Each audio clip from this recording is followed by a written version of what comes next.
এই এবারকার পিকনিক কোথায় করা যায়? আমি বলছিলাম সুন্দরবনে করলে কেমন হয়।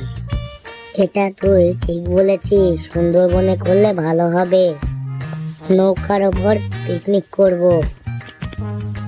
কবে যাওয়া যায় তোরা ঠিক কর।